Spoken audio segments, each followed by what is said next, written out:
What is up, everybody, and welcome back to the Triple H podcast. Steve, Jake, and myself previewing NBA Christmas Day games. Going to be going over Morant's immaculate return that we all saw last night. But before we get into all that, Happy Hour Hoops is back, and so is our presenting sponsor, Win Streaks. It's simple, guys. You pick teams to win, you accumulate points, and then you win cash prizes weekly. Win Streaks, it's 100% free to play. You can make up to 5 picks per day: NBA, NFL, NHL, college basketball, college football while it's still going. 100 players win cash prizes, every week up to $2,000. The contest runs every week, Monday to Sunday. Again, there's no deposits, completely free, always free. Refer your friends and win an additional 50% of what they win. And the special ticket here, folks, is use our code HHH when you sign up and start winning cash prizes while you pick your favorite teams to win. And as you guys know, if you're following along with our new sponsor, Win Streaks, and watched the show last week, today it's a little early Christmas gift from the guys over at Happy Hour Hoops. We're giving away a $50 game time gift card. So everyone that used our referral code from last week was entered to win this gift card. We have a wheel that we're going to throw up to start the show. Super excited for whoever's going to get their hands on this. We're going to do something similar to this very soon. Probably in the next week or two, we'll be giving away another $50 game time gift card. So if you're just watching for the first time, don't worry, you didn't miss out. And yeah, happy to have Win Streaks as our sponsor and happy to give away this game time gift card. Jake is a guru and cooked up a little wheel for us here. And yeah, let the games begin, guys. We're all at the mercy of the wheel now. Yes. Let's go. We ready? We see the board. Winner of a $50 game time gift card. Get to those games. Get to those concerts coming up in 24. Whatever you want. Let's spin it. Been waiting for this all week. Oh, the wheel knows all. No. Oh.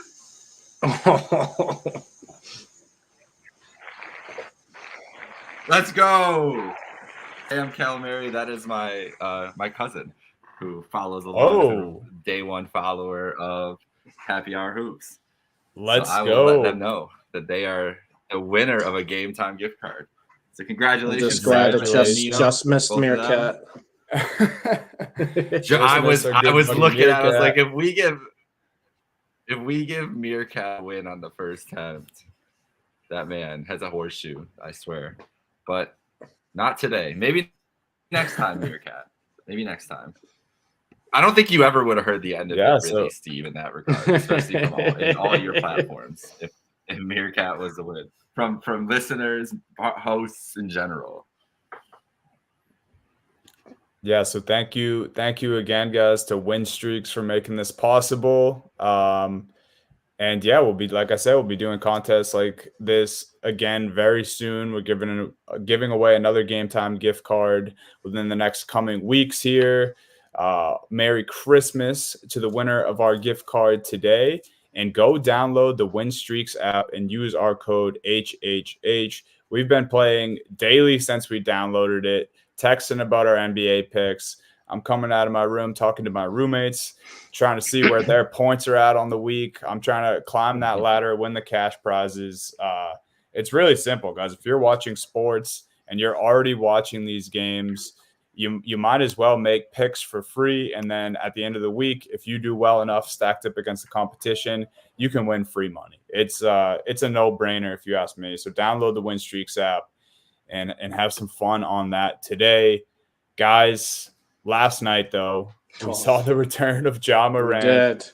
We knew it'd be, polarizing in one way or another, right? And I saw some people out there when I said predict the stat line. There is, a little bit of both, right? People thought maybe he was going to suck because the Grizzlies have been bad, and he's got rust and all this. No for Mr. Morant. 34 points, 6 rebounds, 8 assists, and a game winner for Ja and the Grizzlies. I mean, first impressions from you guys. I anticipated a good return from Ja. I did not anticipate this. Yeah, I mean, I think it was the tale of two halves, right? I think he had 7 points in the first half, and then he had 13 points in the third quarter where he really exploded. I mean, the first half, it was kind of like getting the rust off for Ja, going through the motions a little bit. We saw at one point, I think New Orleans was up over 20. I think it was 24 points. Mm-hmm. They got the lead to at one point in the second quarter, and it was just kind of like Ja. His shot looked a little rusty. I don't think he had a three the whole night, but he wasn't making any type of jump shots. And it's just like, all right, like we kind of expected this. I wanted to see him play a little more aggressive. The first half, it almost felt like he was a little passive. I think only a couple of shot attempts in the first quarter. And I wanted Ja to come in and be like, I'm taking 40 shots, right? And if the Grizzlies are going to lose, it's going to be because of me. I'm not going to let, anything else happen. And then I don't know what clicked, but at halftime, second half, I mean, this was as vintage Ja as you're going to get, right? I mean, he was an acrobat in the fourth quarter, the way he drove and just some of the shots he was making. I mean, we say it all the time, but you really don't realize it until you really watch him, is just the type of like layups he can make where he's going one direction or he's just getting, he's not the biggest guy in the world, right? He's making some shots where you don't know how the ball's finding its way into the net, but it just looked like Ja, like classic Ja Morant again. And I love to see it because I'll tell you what, guys, like I know they're off to a slow start, but this Memphis Grizzlies team, they got their dog back. And you could tell with the players too, how they were reacting. Desmond Bane, Jaren Jackson, these guys, they got the leader of the team back. And if Ja's hyper-focused on basketball, then we could see a very quick turnaround for this Memphis Grizzlies team because, it says a lot that they won in Ja's debut. The buzzer beater was fantastic. The stat line was incredible.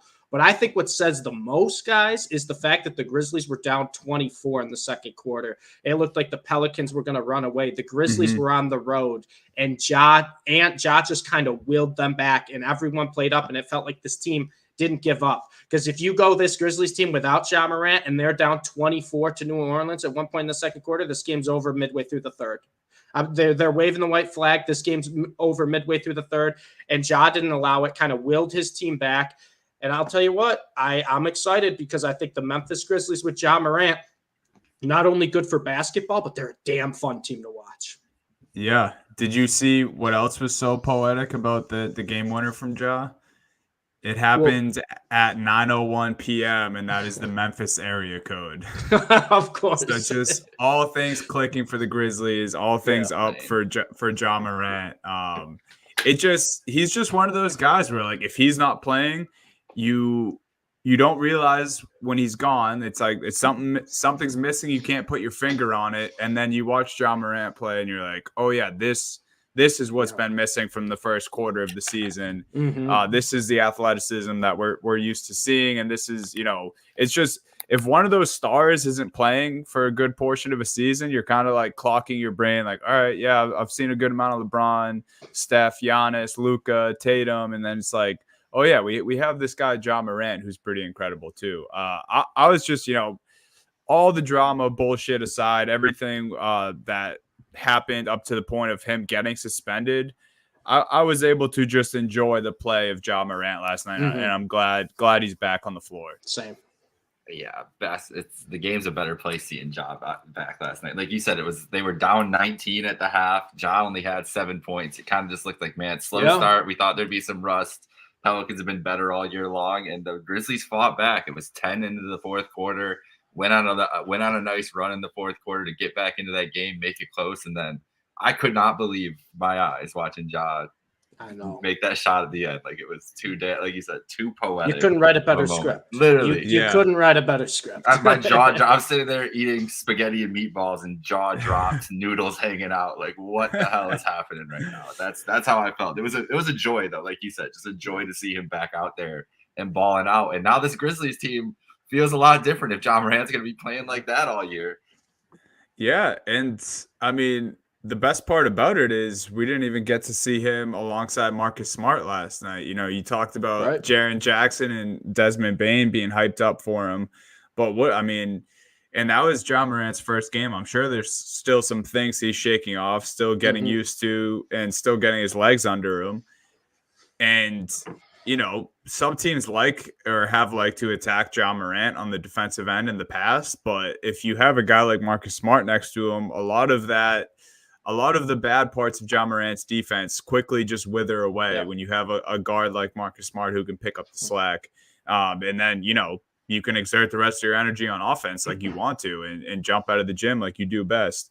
So, yeah, I mean, they have a long way to go, right? They're third to last in the Western Conference, 7 and 19. Yeah, I mean, it's 12 games below 500, but Yeah. I'll tell you what, if there's a team that can get hot and go on a win streak, I think it's a Ja Morant Grizzlies team. We've seen it before. I was going to say. And like it's not like we'd be surprised if this Grizzlies team just starts winning, games, game after game after game, because we've seen it before. And not only that, the big thing that stood out to me, the Memphis Grizzlies this year, Donnie, 1-11 at home.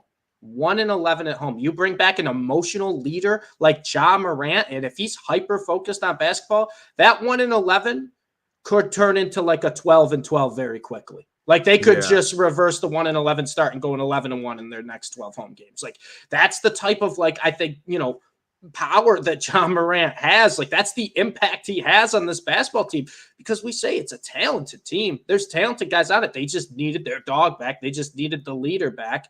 And I'll tell you what, if that first game is a sign of things to come, then I'm going to have to lock in some Memphis Grizzlies games. I'm going to have to get focused on Memphis Grizzlies basketball again, because that was a fun watch. I was going to say, man, 1-11 at home. It's safe to say that arena is going to be a lot more full when Ja Morant's back for his first home game. This could just be a fans thing, man. Like maybe people just weren't showing up without Ja, and that they don't have their sixth man behind them in the fans. But yeah, I expect that record to look a lot different in just a couple of weeks here, and I mean, plenty of time, right? We're only 25 games in, 26 now. Ja just played in the 26th for the Grizzlies. The West is wide open too. Yeah, they can make a jump. I was gonna say they're only a few games behind the Warriors, and not that's the scale you want to be compared to at this point of the season, but we know who the Warriors are. It doesn't really reflect the record, and that could very well be the same thing with Ja Morant led Grizzlies. I'll ask you this just about the Western Conference as a whole. Do we think that the Timberwolves being the first place 20-5 team is reflective of the Timberwolves being a wagon, or the fact that they're beating up on a West that hasn't figured itself out yet and it's going to kind of meet up in the middle? Because I feel like that's why the Grizzlies have a chance. Both. Yeah, they don't. Go ahead. I think the Timberwolves have really pleasantly surprised me this year. I'll be honest. We were all down one of the best defenses ever. I can't discredit anything that the Timberwolves are doing, but I also think you're right too. I think a lot of these teams are underachieving a bit. Even the Nuggets, the defending champs. Did we really think they'd be 18-10 at this point in the season? Like that. Like the Nuggets feel like they've been going up and down. Like the Suns, we haven't seen their big three really ever play together. I don't know if we ever will. You have them. Yeah, exactly. The Warriors.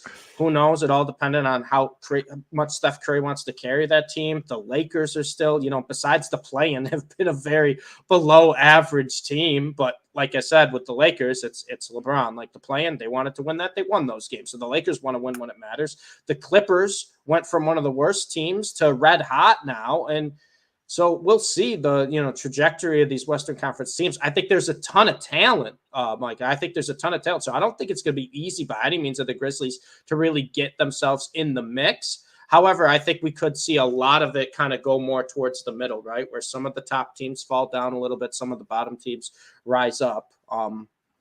And we'll see. And then, I'll tell you what, if the Grizzlies go on a run and they get to the point where play-in or possibly like 7, 8 seed, no one wants to see that team early on. Nobody. So it's funny you brought up the T-Wolves, because I thought about bringing them up today as well, in the sense that I was going to ask you guys before last night's loss to the Warriors for the Celtics, so it feels a little weird asking it today after that's fresh in our brains. But I was going to ask you guys, are the Timberwolves and the Celtics in kind of, at least right now, a class of their own compared to the rest of the NBA? I don't know if I necessarily believe it, but when Porzingis plays for the Celtics team and when the Timberwolves have their two bigs, it really does seem like, at least to this point, they're playing a different brand of basketball than everyone else. And at one point before yesterday, they're both 20-5. Obviously, the Celtics dropped one. Timberwolves still 20-5 going into tonight. But I wanted to know, because you mentioned it, the Nuggets are a little surprising. You know, I think a lot of us probably thought they would have that 1 seed. Yeah. Obviously, the Thunder are very impressive. 2 seed, incredible for them. I don't think they're on the same level as the T-Wolves right now. Maybe And Milwaukee. I was going to say the Bucks have started to figure it out in Yeah. those games where Dame and Giannis both splash. Yeah. But it seems you're forgetting to mention a team that we have to acknowledge who's been on a run.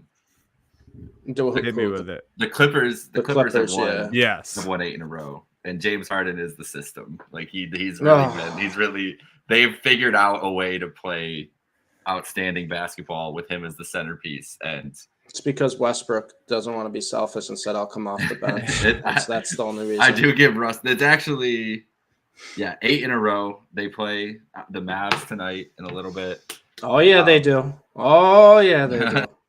And that's the team I think is more scary in the West than the Timber. I think that they're the scariest team potential wise. Like this is like we were making fun of them for how it looked to start, but if this is the team that they are going to be going forward, they can match up with pretty much anybody every night. They can play good defense, or they had that Pacers game on Monday night and they just ran up and down the floor with them. Yeah, they weren't missing. And exactly.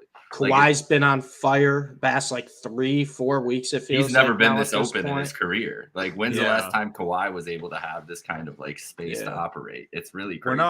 We're not even at Christmas, and I've seen Kawhi smile twice this year. So that's crazy. That's how you know that the Clippers are on a little bit of a run, man. That's why you mentioned the Thunder, like in that group and everything. The Clippers are only a game and a half back of the Thunder right now in that spot, and I just feel like if I'm taking those chunks of teams, I can't believe I'm saying it, but it's the Clippers right now. It's a good team to bring up because, and a lot of it was us hating on James Harden, but we did bash the Clippers when they made the move. We bashed the Clippers when they lost 6 straight after acquiring Harden. So it's only fair that we do give them their flowers when they're on an 8-game win streak. That's a good point, Jake. And it is crazy. I didn't realize they're only 2 games behind the Thunder until you said that. Yeah, 2 through 8 really right now in the Western Conference. It's crazy. Is very tight. Eastern Conference a little more spread out, but also those middling teams are pretty even as well, which makes for this time of year just awesome. And we know, I mean, the 3 of us are probably 3 of the biggest fans out. So let's get into those games. Let's get into those games right now, guys. What do you think about that? Little Christmas games. We got a nice little slate. Yeah, nice little slate. We're kicking off. Yeah, in the Garden. Knicks Bucks. I feel like either Christmas has to start in your Boston TD Garden or Madison Square Garden, nowhere else. Always. It just feels wrong if it's in any other place. I was thinking the same thing, man. It's when I was a little kid, it was always like throwing on the TV. It was either Madison Square Garden, and the last couple of years, the Knicks have been doing some whack shit with their courts. So I hope they don't do that this year. But it was always when I was emptying the stocking, the first NBA game would be coming on. So post presents, going through the stockings, just rotting my teeth, throwing on some NBA basketball. Who am I kidding? It's probably going to be the same thing this year. I'm probably going to be eating candy when the NBA tips off on Christmas Day. Knicks Bucks. Bucks favored by 3 in this one. Yeah. Not really a surprise. My biggest thought when I first looked at this matchup is I honestly feel bad for the Knicks and the injuries to their front court they've been dealing with. I saw today Jericho Sims expected to miss a couple weeks. Right after last week, they lost Mitchell Robinson for some extended time. I think this has potential to be a fun game. The Knicks play all good teams pretty tough for the most part. But I also wouldn't be surprised if to kick off NBA Christmas Day, the Bucks win by 30 here. Yeah, I could see it. I mean, the Bucks and Knicks played in the in-season tournament. The Bucks scored 146 on them. So, I mean, this is a Milwaukee Bucks team that's playing well at the right time. I think the Knicks have shown the difference from last year to this year is that they can score in those high-scoring games. They can keep up to a point. But I kind of feel like I think the spread was Bucks -3. I don't know if it changed, but I just kind of feel like this is even though it's in the Garden, this just feels like a Milwaukee kind of coast to a win. It's probably going to be close for the first 2.5 quarters, and then we'll just see Milwaukee kind of go up by like 15 in the fourth, and then the Knicks can never really come back into that lead. It's unfair to the Knicks because I think the Knicks are an all right team this year. It feels like anytime I watch the Knicks on TV, they're just playing a team that's outclassed. But I would say Milwaukee kind of wins this one pretty comfortably. Yeah, I'm with that there. I think this Milwaukee team is really, as we talked about a little bit a couple minutes ago, really starting to round into form as one of like just super formidable, kind of what we expected them to see just between Giannis and Dame. And then this Knicks really unfortunate injury situation. Mitchell Robinson was having another awesome year. But this is a Knicks team who's in like a weird spot of transition too. And like they're looking at the trade. They're going to be brought up in every big trade for the next couple months, whether it's a Randall trade, whether it's trading for a star. And they could really go any which direction. And so I feel like it's going to be interesting to see how they kind of match up against these teams at the top of the East for the next month and a half, because if they feel they're a step or two steps below those teams, they might feel a lot of pressure to go after whatever star, Donovan Mitchell, DeJounte Murray, whoever these guys that are available that are going to be talked about, Pascal Siakam, whoever these guys are. Like the Knicks are going to be in on these talks, and their level of desperation will depend on how. Because like I feel like they could have a close loss here and still be like, all right, we're missing guys, but we can battle with these teams. Maybe this is the group for it, and maybe it could be, but it feels like the Knicks are in a close to an inflection point with their roster where they kind of have to do something to push themselves over the edge, because they're just not in that spot that they want to be, like with the Milwaukees and the Bostons, and they're in danger of getting passed by the Indianas and the Orlandos of the world. Yeah, man, it's a tough spot for the Knicks. I heard them in the mix for the Levine trades too. So, I mean, it's tougher to make deals when you have a bunch of injuries around guys that you want to trade. We'll see what they do, but yeah, I just, Jalen Brunson's amazing, man. He's gonna keep doing his thing. It's almost like we're gonna get to the point with the Knicks where it's like Brunson needs help, which is funny because he was kind of the help in Dallas and then came here and became his own superstar. And now, it just always seems that way, right? There's never really like average teams anymore in the NBA. It's like a really good player on that average team, and that guy needs help. And it really just seems like the Knicks could be stuck there for a while with Brunson if he stays around. And so we'll move right along to the second game here. Warriors v Nuggets. Again, one that could be spectacular, but also I wouldn't be surprised if the Nuggets run away with this one early. Obviously, Warriors. And let's just say this, guys. Of course, right after we hopped off the podcast last week, Draymond Green's suspension got announced. We had to sit there and speculate, just like every other big news. We try to record. We record every Wednesday night for the most part around 6 p.m. Eastern.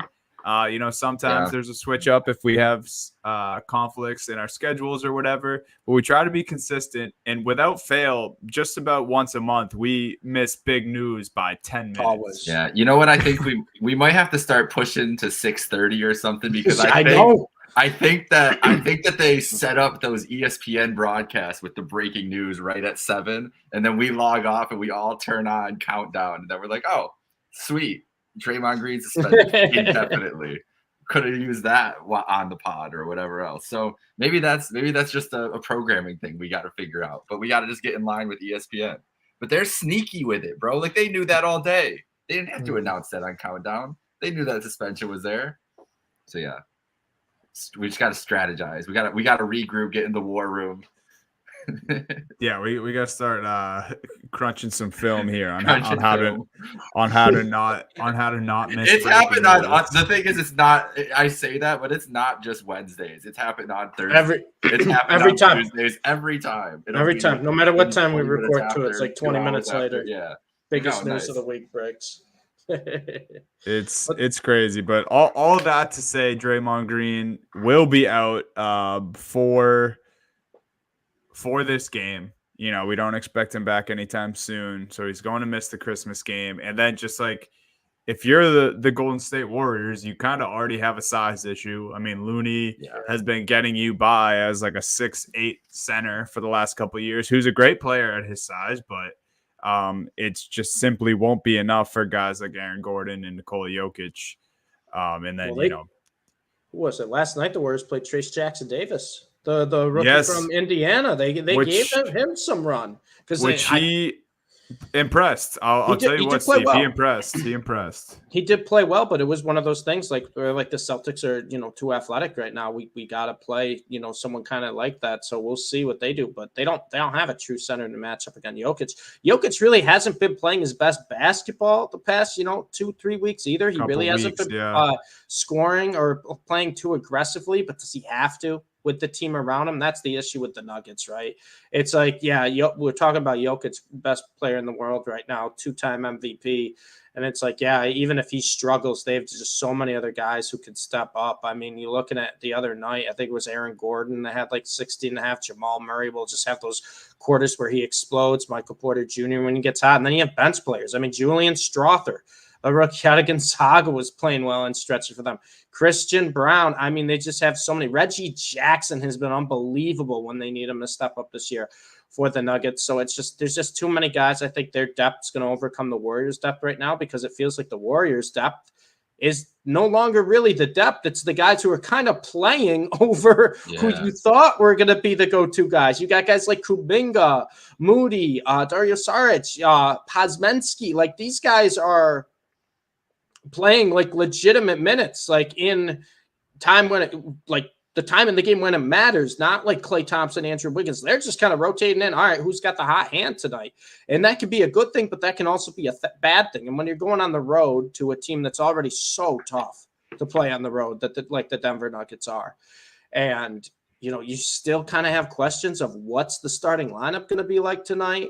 What's our depth going to look like? Who's going to play against whose minutes? What are the matchups going to look like against a team like the Nuggets when you are at full health? You still feel like it's a little bit of a matchup mismatch.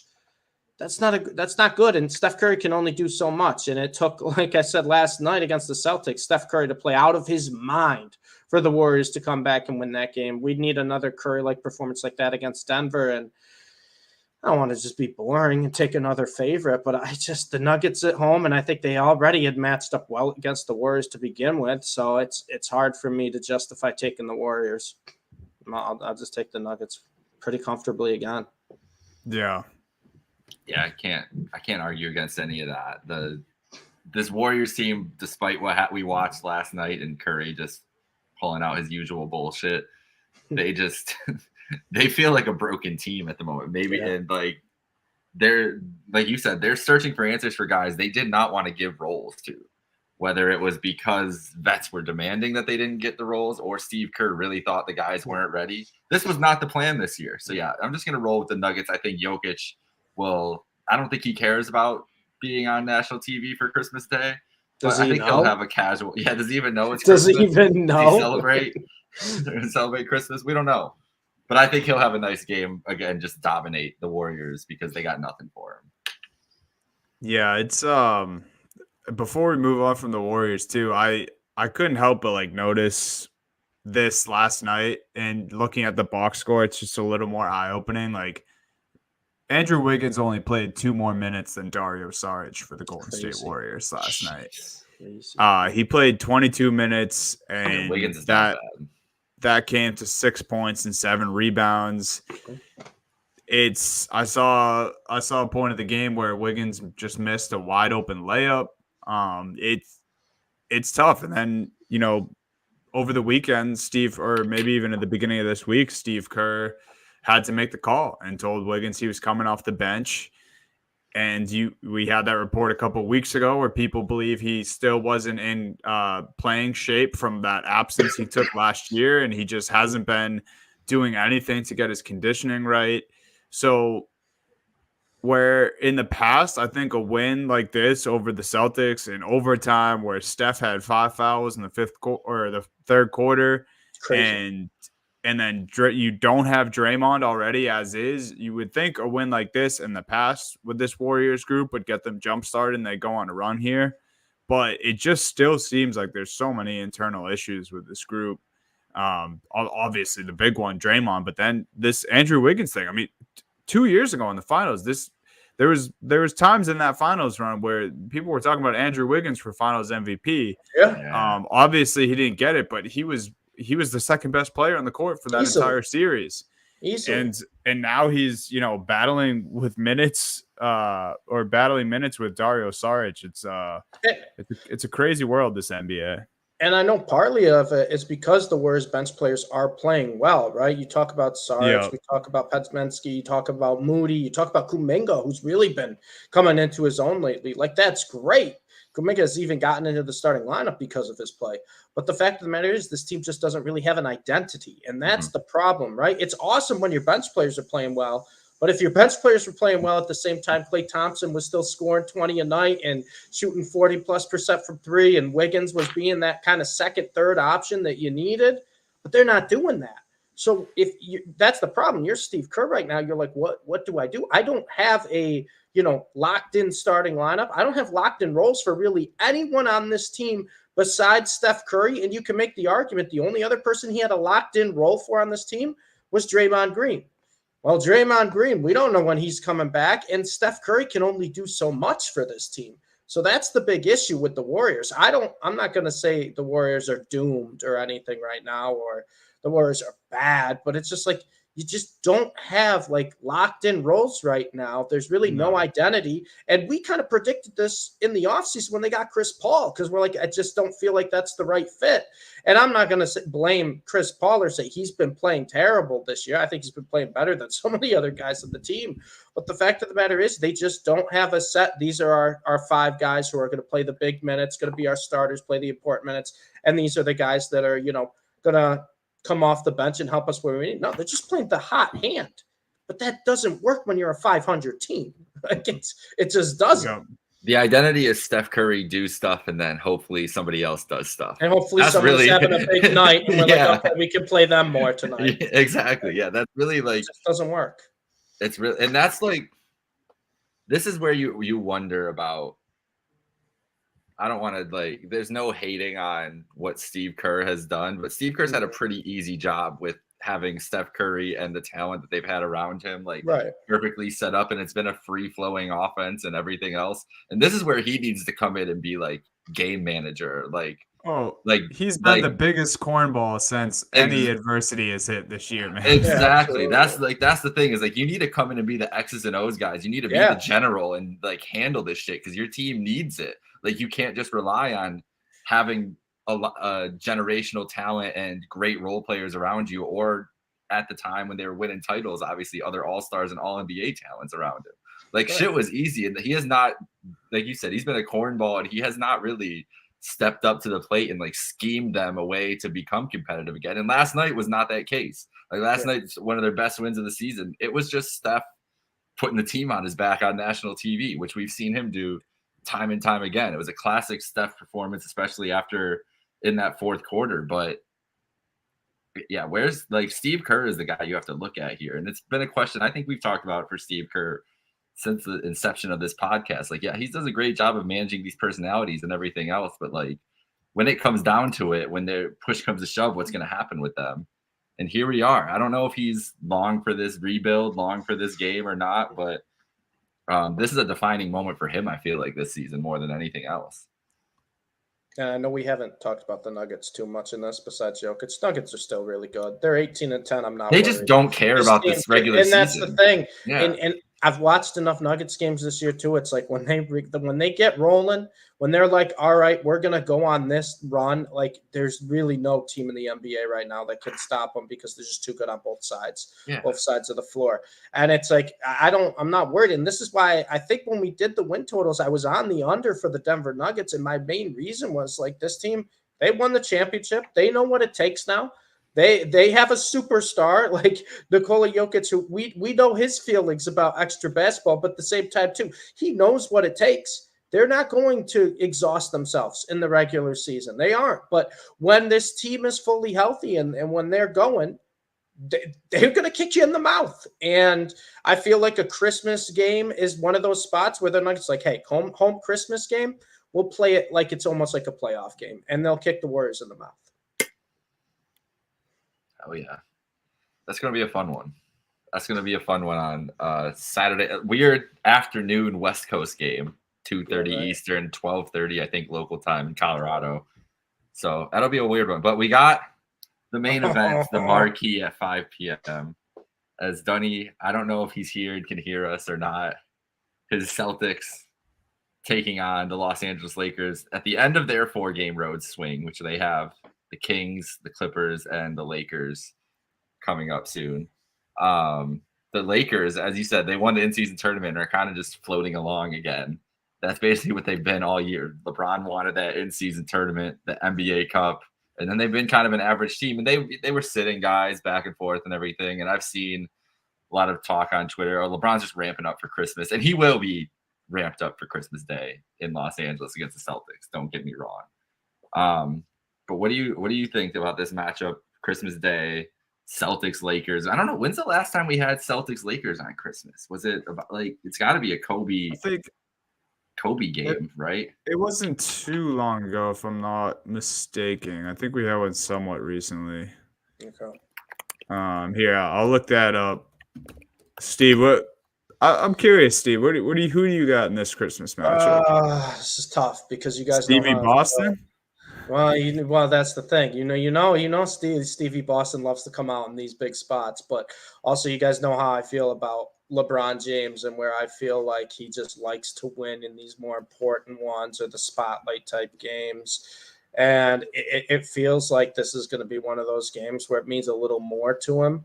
But man, I don't know. It's weird because we haven't seen these teams match up. And Dunny, do you know if Porzingis is going to play in this game? You think Porzingis will play? Like, do we know? I would assume. I would assume he's going to be there. He's missing tonight. He missed last night, but this is already an injury that he's came back and played from. It seems like it's just like a lingering calf injury, a calf strain. So if he gets some rest before that game or leading up to it, I anticipate he'll probably play. Yeah, because I think that's a big key for me because I'm very curious to see how he do. I think that'll help neutralize Anthony Davis to a point, and I think this is a big test for more so the Celtics than the Lakers, right? Because we saw the Lakers win the play, and we kind of know what the Lakers are at this point. It's kind of the same team, copy and paste from last year. But this is kind of and I'm not saying the Celtics haven't had big wins this year, haven't looked impressive. Obviously, the best record in the NBA right now, our second best record. Like this is a great Celtics team. But I kind of want to see how the Celtics play on the road against a good opponent and in a game where it's like, hey, this game might mean a little more. This is a Christmas game. I've been talking about how I love the Celtics additions this offseason. We've seen when they're playing together how good this team can be. I said this, I've been saying this all year long. I think the Celtics are the favorite right now in my mind to win the championship this year. But this is a game you got to win.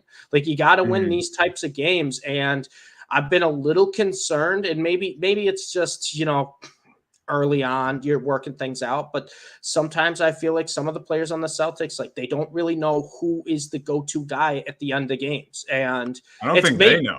No, and that's the thing. And that's what I'm saying. And it's maybe because you got too many cooks in the kitchen. You got too many guys. Yeah. It's like, why does Tatum want to take over this game if Derek White's got 28 points through 3 quarters, right? Or Jaylen Brown has hit like like 8 of his 10 shots. Like it's like I get it, I understand it, but at some point, especially in these big games against good teams, you got to have that kind of go-to guy. And I'm curious to see how it'll go because I think Tatum will be that guy. But I've watched a lot of big games for the Celtics this year that just kind of feels like they don't really have that. And I feel like against the Lakers, you got to have that. And I think this will be a nice test to see how the Celtics play against this opponent. I think this will probably be the closest game of the first 3 without question. I'm going to take the Celtics to win. But I think this is going to be a game that kind of gives you that playoff feel, that playoff like atmosphere to it. And I think it's ultimately going to be a test for the Celtics of what's this team going to look like in games that matter, right? Because right now the Celtics can just coast. They're better than 95% of the teams they face on paper. Like they've already won most of the games before a tip-off. It's just a matter of no one get hurt. Let's just see who the hot hand is tonight, and let's just kind of go through the motions. But we know how LeBron is in these types of games. He plays up and he makes his teammates around him play up. Austin Reeves does, Anthony Davis does, and they're all going to play up. So I think this will be a nice test for the Celtics in a big game to see what this team truly is made of. Because, like I said, Dunny, my heart was ripped out of me. Stevie Boston's heart was ripped out of him last year because I think the Celtics really weren't truly tested before the playoffs. And it was tough with a lot of adversity and a lot of games where we're like, man, like how are the Celtics playing this poorly? I think the Celtics are in for another deep playoff run, and I think they've learned from last year. And you got 2 new faces, Drew Holiday and Kristaps Porzingis, who are 2 guys that, they need their moments too in these big spots. So I think it'll be a test. I think the Celtics will win, but I'm just curious to see. How they'll approach this game. Yeah. So I did look it up. This is actually only the 3rd time they've met on Christmas. It's going to be the 3rd time, and the last time was in 2008, Jake. So you were right. It was Kobe versus KG Pierce. Ray so Rondo. A rematch. It was then. Yeah, and the first time was Jerry West, Happy Hairston, and Wilt Chamberlain combined for 85 points. So. That's how long the first matchup was. So they've saved the Celtics Lakers matchup. So they pulled it out of the chamber this year. They're like, listen, we don't know how long LeBron's got left, and in those we need to get this Celtics Lakers Christmas Day game. Another interesting note I found when I was looking that up is the Celtics are only 3-3 on Christmas Day since drafting Tatum. So haven't had the best luck on Christmas Day. They're 1.5 point favorites in this game. The thing I'm most excited about, and this is a guy who could very well find himself being an all-star. The voting just started yesterday, I believe. Derek White is going to be on national television Christmas Day in everyone's living rooms with you. And he has been I don't want to confuse people who don't watch and just check box scores or maybe just, tune in every now and then. I mean every word of this. Derek White has been one of the best players in the NBA this year. He's been incredible, man. It's not in the same way that I would say so is Luka, so is Kevin Durant, so is Jokic.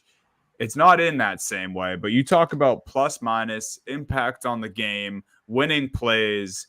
I mean, it's everything Marcus Smart used to give the Celtics and then some because of just the offensive ability that he has that really kind of came out of nowhere. I mean, he's shooting nearly 42% from 3 this year. He does not miss open threes. No, he does not miss open threes. It's crazy. And he's averaging over a block, over a steal a game. He makes his presence known on the defensive end. I can't wait for Derek White to be in everyone's living rooms on this Christmas afternoon. It should be special. And then, the Jays going up against LeBron is always a good time. I actually have this game's in Los Angeles on February 1st. I'll be watching Celtics Lakers from the TD Garden. Cool. So I'm excited for that one. A rematch pretty shortly after this. But yeah, I mean, not much else you can say about this. I mean, this is the tightest game we've previewed thus far, at least should be. And it's one of the most historic rivalries in sports and definitely in the NBA. So this one should be good. Hopefully Porzingis is back. I hope so too. I want to see this full health Celtics team in a game like this. Yes. I really do. No, it should be great, man. Lakers.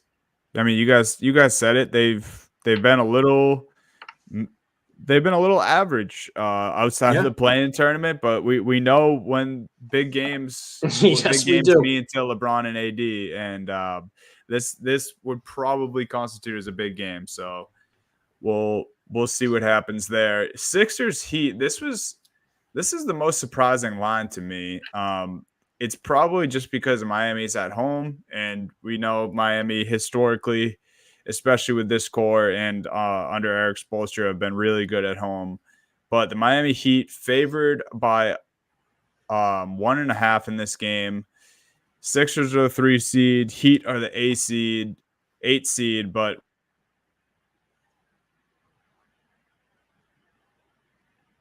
no, did we lose Donnie? Oh no. I thought it was me at first. I was on. Yeah, I thought it was me too. We might have. It was a good run, though, Dunny. He's back. Oh, yeah, maybe. Dunny, you back? I can hear you guys. All right, I hear you. I hear you. All right, Dunny. Sixers Heat. Yeah. All right. I said some stuff. I guess it didn't go through. You were in the middle of some stats, and then you just cut out. And so I would love to hear. Who do you guys like in this game? Is basically what I was getting to. But can we talk about the line? Line's a little interesting, right? Oh, okay. So you guys didn't hear that. Yeah, -1.5 for the Heat. I was kind of surprised. I think it's just home court advantage here. We talk about the zombie Heat. They're the 8 seed. You can never count them out. Sixers are the 3 seed. Yeah, I mean, I tend to like the Sixers in this game, but interested to see what you guys have to say. The line makes me want to take the Heat just because it doesn't feel like it makes sense the way the Sixers have been rolling. And, if there's anyone in the NBA that can slow down Embiid a little bit, it's probably Adebayo. Right? It's probably Adebayo. So it makes me want to take the Heat. But, man, dude, this Sixers team's been fun. Ever since Harden left the Sixers, Maxey turning into that number 2 star, Embiid. I mean, it's hard to say who is the front runner right now for MVP this year because so many guys are playing well. But I mean, it's hard. It's hard to argue against Embiid not going back to back with the way the numbers he's putting up and the success of the Philadelphia 76ers. Embiid's been playing out of his mind, and it's not just necessarily, what we've known from Embiid before. It's the fact that the offense is being run truly through him, right? James Harden is gone, who used to be the facilitator, the playmaker. Embiid's assist numbers are up. They're up big time. And he's making his teammates better around him. He's been playing really well. And I'm gonna go Sixers here, even though I feel like I'm eating the cheese and the trap because they just Sixers is a dog. I feel like everyone wants you to do that, fade the Heat at home, and it's really hard to always pick against the Heat when they are home. But sometimes, man, I go with what my eyes see. And I've watched a fair amount of Sixers games this year, maybe not as much as the Heat as I have of the Sixers. And I don't know if the Heat have anybody that's really capable of slowing down Maxey and Embiid when they get going. I really don't. So I'll go with the Sixers. I don't love it. I'll probably switch on Christmas Day, depending on how the first 3 games go for me, right? But I'll take the Sixers right now. I'm going with the Heat because I think that Christmas South Beach flu is going to be ravaging the Philadelphia 76ers. I do think that it's their first matchup this year, so we haven't seen these teams play against each other yet. But the Heat have been playing some strong basketball, and then they're not going to be a regular season team. They're not a team that's going to be trying to rack up wins in the regular season or, be fighting for seeding. That's not what the Heat care about at all. So I'm not worried about their record. I still think that they're one of the more like if you put it right now, Pacers or Heat once it comes playoff time, Magic or Heat come playoff time, I'm picking the Heat in these scenarios because I just trust that infrastructure more right now. So that being said, 1 game scenario. That line, like you said, it's really asking you to pick the Sixers. So I think the Heat are going to come out. Yeah. They played a really strong game against Minnesota the other night too, and I feel like that was really encouraging for me to see the Heat kind of go blow for blow with a team who's been awesome this year. Yeah, I'll take Miami. I'll take the -1.5 there. I think that South Beach flu could get a little Christmas Eve in Miami. I like it. What else you ought to do? I like it. Hey, Micah, I like it. Shout out to before we move on to the Sixers bench squad this year, because Pat Bev, Marcus Morris, Nick Batum, Rob Covington. Pat Bev said on his own show that like those guys are super tight knit already, and love playing for one another. So shout out the Sixers bench as well. Yeah, they've been awesome. This like Steve was saying too. Like they've been such a fun team to watch all year long. Like no one thought they would be still one of the contending. I guess people had a chance to be a contending team, but I kind of thought we all kind of thought it was going to fall apart a little bit. And Nick Nurse, Maxi's resurgence or emergence, I should say, it's been awesome to see so far.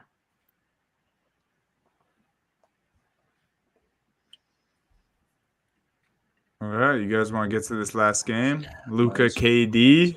Oh, headband Luka. Headband Luka. Bro, you guys. Suns favored by 4. Steve, you smashing that plus sign for the Mavs? I mean, bias I will, and non-bias I will, because this is a disrespectful line. You talk about the teams in the NBA, the little rivalries we don't talk about. Luka Doncic hates the Phoenix Suns. Yes, he does. He hates the Phoenix Suns. He loves going off against the Phoenix Suns, and you unlocked Headband Luka, and Headband Luka has been going nuts since Headband Luka has came to play, and I'll tell you what, like I said, this Phoenix Suns team struggled against the Mavs before when it was really just Luka and a bunch of guys, and now he's got some players around him. The Mavs are beating the Clippers tonight. First off, shout out win streaks. You want to get, I think, 62 points or something? Take the Mavs. Take the Mavs. Shout out win streaks. Take the Mavs. The fact that you're getting more points for taking the Mavs with the Clippers, first off, that's disrespectful. At home. But we're going to go on the road. We're going to go back on the road in Phoenix, where a couple years ago, Luka just ripped the hearts out of all the Suns fans that were talking smack when he just absolutely dominated them. KD scares me a little bit. He's been playing really well. KD's been playing really, really well. He scares me a little bit because Kevin Durant is cold-blooded too. And I love Kevin Durant. He scares me a little bit. But come on. I mean, who do you think I'm not taking this game? Luka MVP season incoming. I just talked about the Philly and Embiid go back-to-back. No, he's not going back-to-back. Luka's getting the MVP he deserves this year. Man's been playing out of his mind, averaging now 33 points, 8.5 rebounds, 9 assists. And since Kyrie's been out, it's like he's playing a video game. It's like every night, what's Luka got? Oh, he's got 26, 6, and 6 at halftime. And the reason, you look at some of these games, minus the Nuggets game, because it was a blowout that went the other way. But other than that, a lot of these games, like Luka's not even playing late in the fourth quarter. And the Mavs are just playing so well as a team. So, I'll take the Mavs. -4 is disrespectful. KD scares me a little bit. But you know what? There might be a lot of people, they're probably doing some stuff with their families, or maybe some people are traveling back, or go to bed early. Christmas is a long day. It's a long weekend. Not me. I'll be locked in watching this game, watching Luka do what he does best, and that's just beat up on the Phoenix Suns. I was going to say, I got to be up at 6 a.m. the day after Christmas. I got to be up early too. I'll sacrifice it. I'll still be watching this. Yeah, I like to hear that, Tony. I like to hear that. You can't turn off Luka and KD when they're going at it on your TV after a day of just eating good food, opening presents, being with the family. Nothing better. I mean, Luka, I'm with you, man. The KD or the headband Luka is unlocked. Kevin Durant has been having one of his best. He's been having his best season since his MVP year. Crazy, and it's unbelievable, man. I mean, we talked about it at the top of the talked about it at the top of the show. Haven't had a chance to see this big three. I think just still one game we've seen them together, and it was like half a game. Yeah, it was like half a game. But KD has been that one strong point in all of this. He's been absolutely unbelievable. You really didn't. I mean, people were ready to say that KD was just going to start declining after the Celtics a couple of years ago beat the Brooklyn Nets in the first round, and Tatum kind of had KD's number. But KD came back this season with a vengeance. He, if the Suns were doing a little better in the standings, I think he'd be a little higher in the MVP race as well. So, I mean, just these two stars in this game alone is enough to tune in, man. Agreed. We're always blessed on NBA Christmas, guys. I mean, look at the slate awesome. this year. I know we talk about how good the slate is every year. I mean, look at the 10 teams they put in this year. They know what they're doing. They know. And I keep seeing football, and I love the NFL. By the way, this is never really a competition for me. NBA has my heart, but people saying that the football is taking over Christmas Day now, that's just not true. I'm going to be watching these games before I'm tuning into any of the NFL games. I'll tell you that much. Football's on the small TV if it gets lucky on Christmas. Yeah, if it gets lucky. If it gets lucky. You think I'm allowing any of my family members to put football on the big screen when I got this slate of NBA games? Stop it. Football is on the TV if I get another additional TV for Christmas. There you go. That's how I'm playing it in my household. Any final thoughts here on the Christmas Day slate, guys? I told you, Donnie. I told you. Well, not Christmas Day slate because I'll have. You know what? I'm gonna say this to the people right now. My win streaks entries will be all 5 games of the Christmas Day Day slate. I'm gonna say it to people, and I'm not gonna even look at football. I'm not even gonna look at college football, college basketball. Man, no. These 5 games, you get 5 picks a day. Those will be my 5 games. Do you guys promise to the people? Good call there, Steve. Do you guys have any NBA picks for I got picks. Win streaks tonight? I already told you about the Mavs disrespect. Yes, true. Shout out win streaks, by the way. If you haven't downloaded the app yet, I don't know what you're waiting for. Mavs home against the Clippers, 58 points. That's my official pick here. You think I'm giving the whole card? No. You're not getting the whole card tonight. You're getting Mavs 58 points against the Clippers. I don't want to say this. The only other NBA game I have right now, Donnie, locked in, I got the Kings. At on the sleepy back-to-back. Back-to-back after an overtime game, too. Back-to-back after an overtime. Tatum goes to the locker room at halftime, banged up. Like the Celtics team, still a little banged up. Kings coming off a little bit of rest. I don't hate it because Tatum's out, Horford's out, Porzingis is out. It's tough. And I will not do it. I'm not going to attack you. I'm Stevie Boston. I'm Stevie Boston. Yes. I won't attack you. I just sometimes you got to go brain over heart. So Sacramento Kings close to almost a 50-50 at 40 points there. I'll take it. Usually I'm always only on the plus 50 plus point teams. I'll take the 40 points there with the Kings. I like it.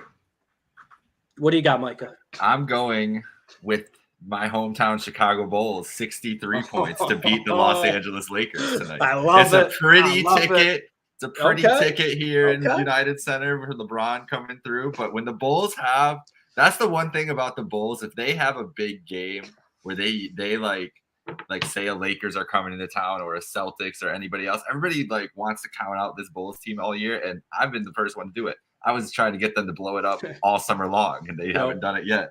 But that atmosphere in United Center is almost unmatched. It's up there in the top 5 of atmosphere. And so when it's a big game like tonight, like I said, pretty ticket. I think on our Game Time app, it is $160, the cheapest ticket to get in the door for Lakers Bulls tonight. But that's before Christmas too. JBC is in shambles. Legit.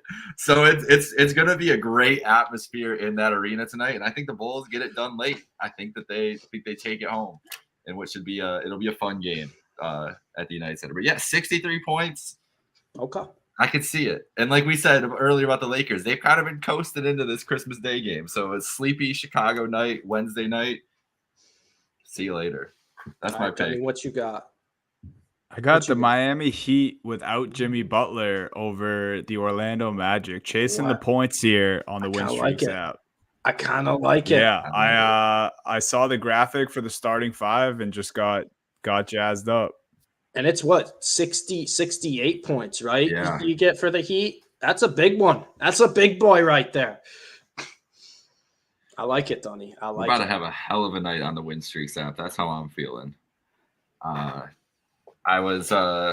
think we're in a good spot here. I think we're getting the value here. I think we're giving the people what they need for this win streak. Steve won't give everything. Steve's only giving you a little bit. Only a little taste. Just only a taste. But we're giving you what you need. You got Well, the 'cause if Mavericks, the Heat, and the Bulls. That could get you like over 150 points tonight. That's a good. If I give them everything, Jake, I'm just giving them like a losing NHL and college basketball pick. I can't be doing, I can't be doing that. That's what comes with the territory. That's what you sign up for. You don't get the good without the bad. That's life. I don't know if you saw the first week we did it. I lost like my first 4 NBA because I kept trying to pick underdogs, and I won 5 straight hockey plays. I was like, I'm doing the wrong show apparently.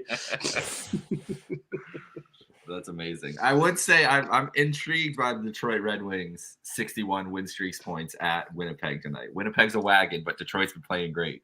He's just trying to give out my entire card. I like the look at this guy. Patty Kane gonna get maybe a couple points tonight. You never know.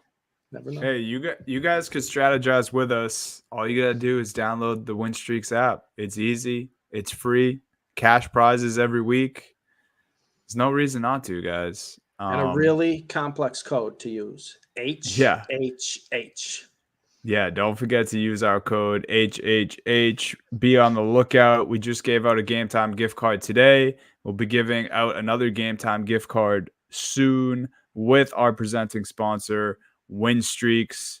Happy to be doing business with Win Streaks. Happy to be playing on the Win Streaks app. And you guys should do it too. It's simple. It's fun. You're watching the games already, like I said. So thank you again to everyone who tuned in. Thank you to Win Streaks.